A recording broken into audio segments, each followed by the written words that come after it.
Chapter 2. When Rabbit arrived to open the gate, the boys locked up David's bike and headed inside of the principal's conference room. Across the main street stood a huge yellow banner. ASB school elections are coming. The message was written in rounded letters with the O's in the shape of balloons. No doubt Miss Salas's handiwork. She loved to decorate her letters every chance she got. And since she ran the ASB leadership class, she had plenty of practice making school posters. Efren pulled on the door and propped it open with his foot. After you, Mr. President. David hiked up his pants. I could so get used to this. Yeah, I bet. Efren could see Miss Salas along with Jennifer Huerta and her quick, quiet sidekick, Han Pham, waiting inside. Should I announce your arrival? Nah, I got this, David said, his usual swag now replaced with an uncomfortable wobble from the wedgie he'd inadvertently given himself. Bienvenidos, niños, said Miss Salas, standing over a pink box filled with different colored conchas. The tire-like tread of brown, yellow, and pink sugar coating made the bread look like the 4x4 tires off a toy Tonka truck. Thank you for your interest in public service. What positions are you here for? David taps his chest. Just me, for school president. She turned to Efren. Are you sure? We do have a few positions open if you're interested. Efren shook his head. No, thank you. I'm just here to support David. Miss Salas pressed her lips together. Back when I was a kid, school elections were a big deal. One year we had 11 candidates, but that was then. Well, anyway, would you two boys like a concha? They're freshly baked. Efren remembered what Amma had taught him about minding his manners, about accepting things from other people. Don't be a pediche, she'd said. She had this theory about how people only offer things because they feel obligated by the whole manners thing, kind of like when the family has company and Amma offers to feed them despite the fact that it would mean digging into her family's weekly rations. So Efren shook his head, hoping for a second request before accepting a piece. But not David, no way. He had already snatched up a yellow and a brown concha before Miss Salas had even offered any. That's fine, boys. We've got plenty for seconds. She sighed, looking at the empty chairs around the conference table, and thirds and fourths, possibly fifths. The turnout was low, and since only the students who attended the meeting could run for office, it meant these two girls, Jennifer and Han, were all that stood in the way of David's presidency. For the most part, Jennifer was a nice girl, but she had a habit of always raising her hand in class whether a teacher asked a question or not to mention automatically correcting anyone who messed up an answer, including teachers. But Efren didn't mind her. He thought she usually made good points. As for Han, she didn't say much. In fact, kids at school simply referred to her as that girl who sits next to Jennifer. During the short meeting, Miss Salas went into great detail about each of the ASB job descriptions and expectations. Miss Salas explained how with only 2 candidates running, the loser would automatically be given the vice president position. Efren studied David's competition, especially the way the girls locked onto Miss Salas's every word and took careful notes. And David? Well, he just slouched back, paying attention only to the sugary bread sitting across from him. Not exactly presidential behavior. Still, Jennifer had a way of rubbing students the wrong way.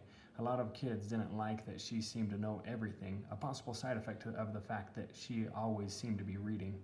David carefully definitely stood a good chance. His cool swag and carefree attitude could go a long way against her. He might actually win. Efren and David raced to their first class after the ASB meeting ended. Mr. Garrett was not someone to mess with. Rumor had it he was the only teacher at school to ever send an entire classroom to the principal's office, all at one time. The strange thing about Mr. Garrett was that he wasn't always like this. Last year during the 6th grade Renaissance Assembly, the principal, Mrs. Carey, introduced him as the district's Teacher of the Year. Mr. Garrett ran up to the stage, high-fiving kids on his way. Everyone in the gymnasium stood and cheered. Mr. Garrett was all smiles that day and seemed like a totally different person. Since Mr. Garrett taught only honors history, Efren knew he'd be having him the following year. Efren couldn't wait. Only something happened to him. It was as if a gray cloud swept down and planted itself right over Mr. Garrett's classroom and never left. He just didn't look happy anymore.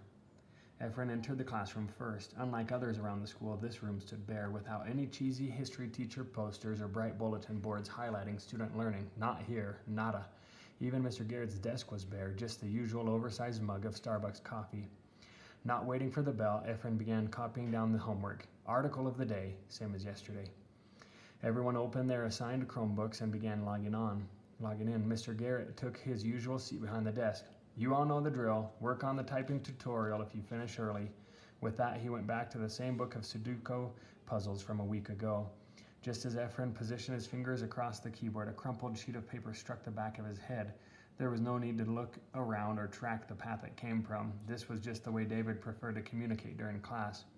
Efren spread the paper across the desk, ironing it out as best he could.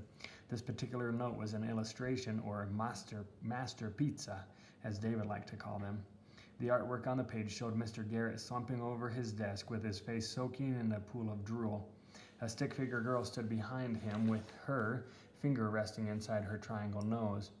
The speech bubble above her said, "You forgot to assign us homework." It could be only one girl, Jennifer Huerta, David's new political enemy.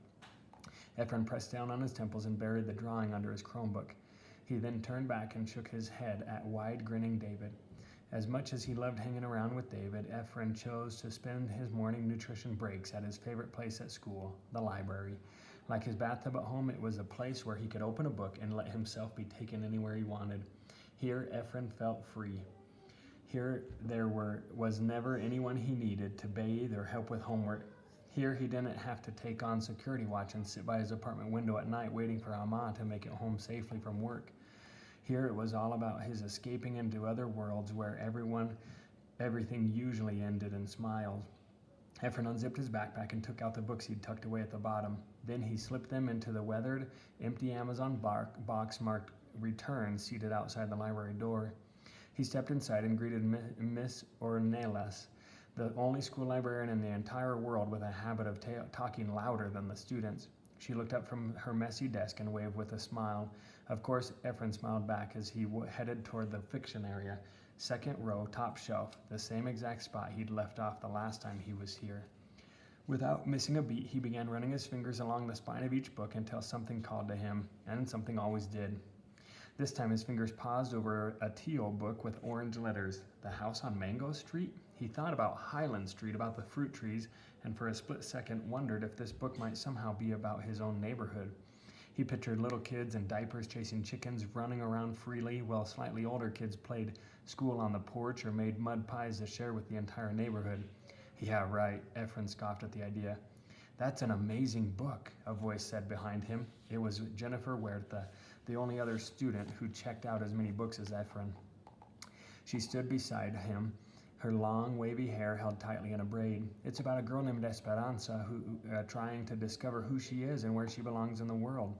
It's my favorite book ever, Jennifer said, clutching a Lord of the Rings book to her chest. Efren's eyes went wide. Really? Yeah, the girl in it sounds a lot like me, even uses Spanglish once in a while. Efren cringed. My fifth grade teacher, Mrs. O'Neill, used to get mad if we spoke that way in class.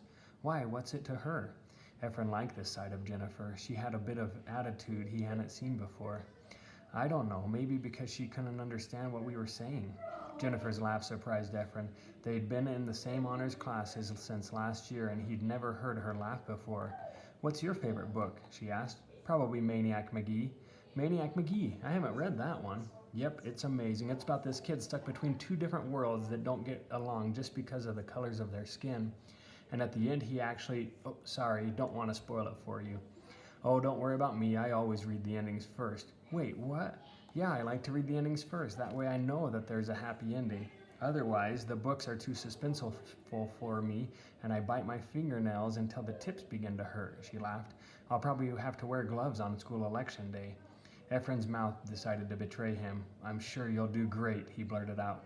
Oh, thanks, Jennifer answered, a look of surprise on her face, but I don't have my hopes up too high.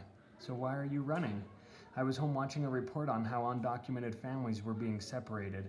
They had kids in cages like animals, and that really hurt. She looked back at Efren. You ever buy eggs at the store? Yeah, sometimes. Amma sends me to the corner market whenever we're out. You ever notice the labels? Efren shook his head.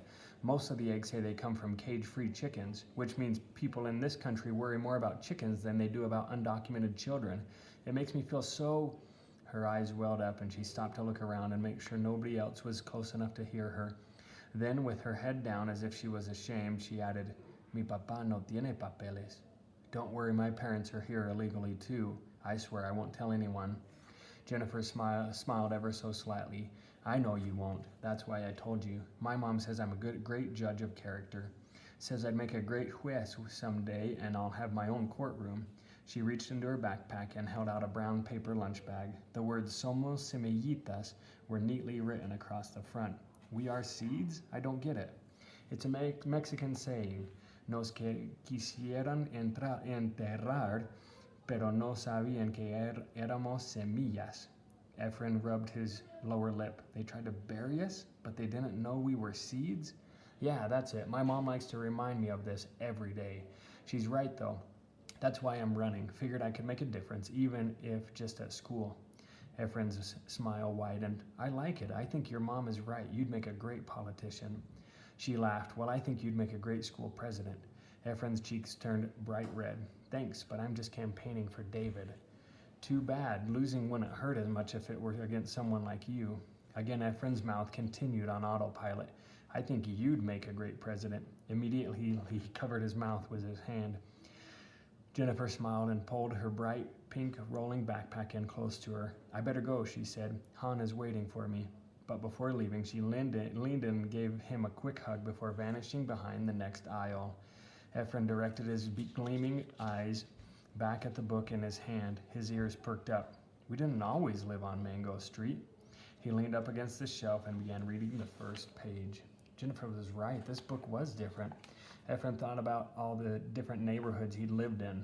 There had been a lot, but Highland Street had eventually become his home, just like he imagined Mango Street had for the girl telling the story. He read on, but even so, it's not the house we thought we'd get. He'd heard Appa saying this very same thing many times. Efren closed the book. He'd hit the jackpot today. There was no need to keep on searching. Efren looked at the time. Nutrition break was almost over, and he headed to the checkout desk where Miss Ornelas sat with a big jug of coffee beside her as she repaired a torn page from a graphic novel. Hi, Miss Ornelas. Oh, Efren, how's my #1 reader? Efren shrugged. Pretty good, he answered. He held up his book. I'd like to check out this book. She looked up. Just one? Yeah, just one today. At lunchtime, Efren's friends picked at their food, tossing out anything they couldn't coat with tahini chili powder. After that, Efren and Abraham jostled for a better position to watch David showing off his skills on his new Nintendo Switch, which he'd gotten a month ago for his birthday. Both boys cringed with every strike from Chazarid, as if it were them dueling it out. If only Appa's boss had come through with the bonus he'd promised him for finishing a recent construction job early, then he would have been able to keep his promise and buy Efren his own device. That dream, however, burst along with Appa's appendix. Not only did the bonus not come, he also got fired from the job after taking too long to heal. There was still a scar on his lower abdomen that Appa liked to call his zipper, claimed it was where he kept his wallet and keys. Efren sat and watched as David claimed yet another victory. Don't worry, guys, said David. When I become school president, I'm going to return the Chromebooks they assign us and buy switches for everyone instead. Abraham turned and raised his hand high in the air. Efren high-fived him back. Like it could really be that easy, he thought. David shut the game off and slipped his device back into his backpack. You guys want to help me after school? Help with what? Asked Abraham, picking at a scab on his elbow. Make posters and flyers for the election. Sorry, I've got soccer practice. Our coach makes us run laps if we're late, Abraham said. David's goofy grin vanished. Come on, how about you, Efren? Well, since I did walk to school alone, I'm guessing it's all right if I stay late and walk home alone, too. But I better leave my mom a message. Can I borrow your phone? David's grin reappeared as he handed over his phone. Great, we'll start with the bathroom posters. Efren and Abraham turned to each other. Bathroom? They asked in perfect sync. Can you guys think of a better place? He raised his arms as if he were spreading out an invisible set of plans. I was thinking of placing one in each stall, maybe even over the urinals. Efren closed his eyes and laughed. An hour and a half later, after leaving a message for Amma, he and David were up to their elbows in paint.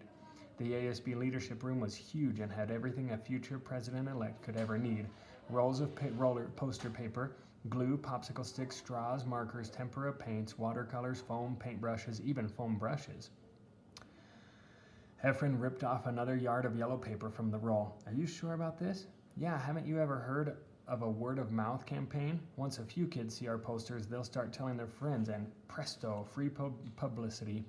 David held out his own completed poster. Even with the uneven letters slanting to one side, the caricature at the center showed an uncanny similarity to Jennifer Huerta. David pointed to the slogan beneath the drawing. Check it out. Don't go number 2, vote for David and go number 1. Dude, get it? Number 2, number 1? The posters are going to go inside of each stall door. Efren stood there dumbstruck. Well, I guess if your goal is to get people talking, then yeah, why not? David's face lit up. The only problem is which one of us is going to sleep into the girls' bath. Not me, exclaimed Efren, cutting off his friend. You have to. Girls go in there in huge groups, and I need their votes. The future president can't be seen inside the girls' room. What would people say? Efren was about to argue, but caught himself. What was the point? A best bud is a bud for life, and Efren wouldn't have it any other way. Fine, but you owe me big time. Before long, Efren found himself standing outside the girls' bathroom, a roll of painter's tape hanging from his forearm. There better be some awesome perks coming my way after you win. Efren smiled and nodded, his head bouncing up and down. Efren searched the hallway for signs of anyone coming. No one. The coast was clear. Well, here goes nothing. The entryway pretty much resembled that of the boys' restroom, minus the nasty smell of day-old pee. Efren rounded the corner. Whoa, this bathroom was twice the size, twice the number of sinks, twice the number of stalls. David, you wouldn't believe it in here. It actually smells clean. Dude, hurry. The after-school program usually does a bathroom break about now. Efren hurried over to the handicap stall at the end. He opened the door and his eyes went wide at what he'd found inside. Oh man, you won't believe this. Believe what? Asked David. Efren ran outside and grabbed David by the sleeve, practically pulling him out of his sneakers. Come inside, he said, leading him to the furthest stall. This better be important. David froze as Efren held the door open. No way, this was my idea. An impressive caricature of David drawn on yellow poster paper hung over the toilet. Go number 1, vote Jennifer Huerta, or go number 2 and vote for David Warren. David pointed to the drawing. Look at that nose. I look like that bird on the Fruit Loops cereal. Efren did his best to stifle a chuckle. David shook his head. This is just wrong, but kind of funny, right? David let out a breath. I'm gonna fix it. He reached into his backpack and rummaged through a mess of papers. What are you looking for? Whiteout. I'm gonna make the nose smaller. I don't know, dude. The bylaws say that messing with a person's campaign poster could get us disqualified. By what? Bylaws. The rules Miss Salas went over, remember? David's shoulders drooped. Can I at least make the diamond earrings larger? I don't want people thinking I'm cheap, too. You really think that? Without warning, David clamped his hand over Efren's mouth. Shh, I hear someone coming. Both Efren and David barricaded themselves inside the stall. David whispered into Efren's ear and pointed. Our feet. Efren nodded and the boys squatted over the toilet seat, hands stretched along both walls for balance, ears wide open. A stall door opened and slammed shut. The boys stayed perfectly still, each holding his breath to keep quiet. But what came next was a surprise to both of them. It was a girl, crying. Come on, said David, gesturing with his hand. The door creaked and the boys inched their way toward the door. But Efren froze at the stall where the girl had entered. Under the door, he could see a bright pink rolling backpack. Jennifer's. Efren didn't know her too well, but this didn't stop him from wanting to knock on her door. But what could he say? Hey, Jennifer, I was a few stalls away and couldn't help but notice you crying. David waved his arms frantically to get Efren's attention. There wasn't much for Efren to do but follow David's lead. It was about 5 o'clock by the time the two boys parted ways along Highland Street. David was on his way to the Boys and Girls Club for some sort of foosball tournament, while Efren hurried home before Max ate both their shares of dinner. Reaching under his collar, Efren unfastened the key from the safety pin and let himself in. Amma, I'm home. He headed toward the restroom, the only other room in the studio apartment. Sorry I'm late. I had to help David with his campaign posters. He knocked 3 times. Nothing. Amma? He went in. No one was there. He scanned the kitchen table. There were no placemats or plates or any other sign that dinner had been started. It wasn't like Amma to not cook. Not with her dislike of eating out. She always said that you couldn't trust strangers to wash their hands before handling your food, and that there was no sense in paying for something she could make cheaper and better. Maybe she'd taken the minions down to the school playground to get the wiggles out of their system, especially Max. He didn't do well in confined spaces. The mattresses filled the living room space, which seemed odd because Amma usually lined them up against the wall during the day. Efren shrugged. Maybe she'd forgotten. With a running start, he tucked his chin in and flipped onto the pile of mattresses. Finally, he could enjoy some peace and quiet. He reached into his backpack and pulled out his new library book. Half a chapter in, hunger made his belly quake. Efren got up and looked around. Strange, very strange. He opened the front door and felt a cold breeze coming in. He scanned the pile of winter jackets behind the door. A different feeling now filled his stomach. Something was wrong. Ama never let anyone, including Apa, leave the house without a jacket if there was even a single gray cloud overhead. 2 steps at a time, Efren zipped downstairs toward the school playground. The cold chill caught him off guard. He looked up at the setting sun and then around at the last of the neighborhood kids straggling home. Soon the riffraff, or chusma, as Ama liked to call them, would begin trickling out, and it was best to try to avoid them. Efren picked up speed, stopped only as he approached the school's closed gate. He looked down at the heavy-duty padlock, his mind now doing sprints.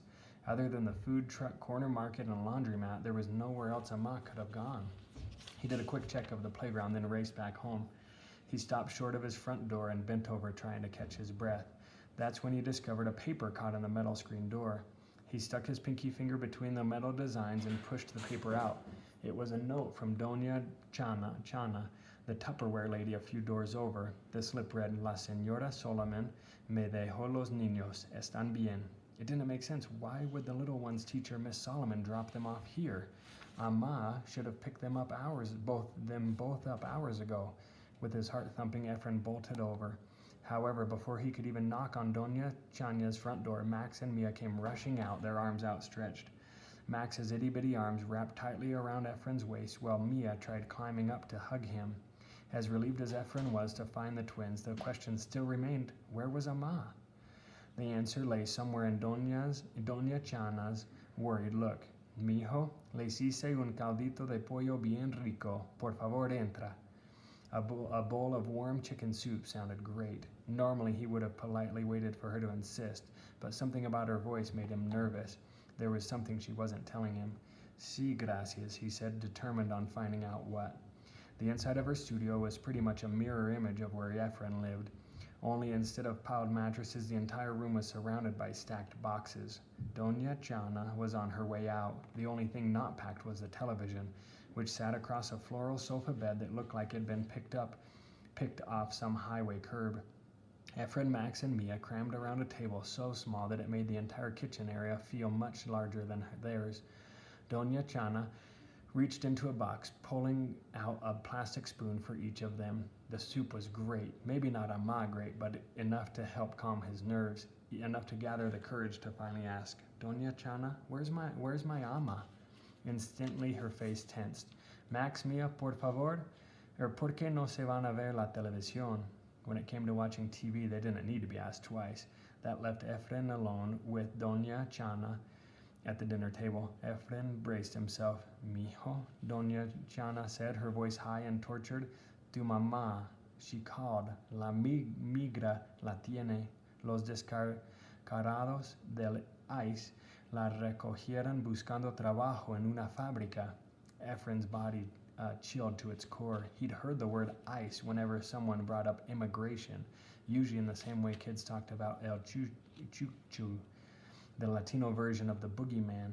He'd grown up hearing about it, fearing it. It made sense to arrest bad people, but Ama, she'd never done anything wrong. Apa, does he know? Efren asked. Not yet. He was out on a job. I left a message for him to call me. Doña Chana studied Efren's pale face. Mijo, everything is going to be okay. Efren turned toward his brother and sister and then back to Doña Chana. We have to get her back. Doña Chana's worried look returned. Yes, claro que sí. Your father will help or will get her back. You will see. Efren wanted to believe her, only he kept thinking about the neighborhood gossip he'd picked up from a few of Ama's comrades at the communal laundromat. Stories about nearby factories getting raided and somebody, usually someone's distant cousin, getting caught and deported. From what Efren could gather, the word ICE wasn't something people liked to talk about, at least not around kids. He wondered what the comrades might say now. He imagined them blessing themselves, imploring La Virgen Maria and any of a long list of patron saints to pray for Ama's safe return. Efren turned his attention away from the yellowed apartment walls and watched Doña Chana tap her purple nails against the table. He had heard of Doña Chana's repeated attempts to stop smoking. The smell of smoke had apparently slowed her Tupperware sales. Seemed people didn't want to buy items reeking of cigarettes. Now she reached into her back pocket and pulled out a silver lighter. Efren was about to hold his breath when she reached for a glass candle from a kitchen cabinet with the image of some saint he didn't recognize. She placed the veladora down on the edge of the table. Efren watched her struggle with her lighter. Ay, que cosa tan inútil, she said, getting up and struggling to light the candle over the stovetop. Useless. That was exactly how Efren felt.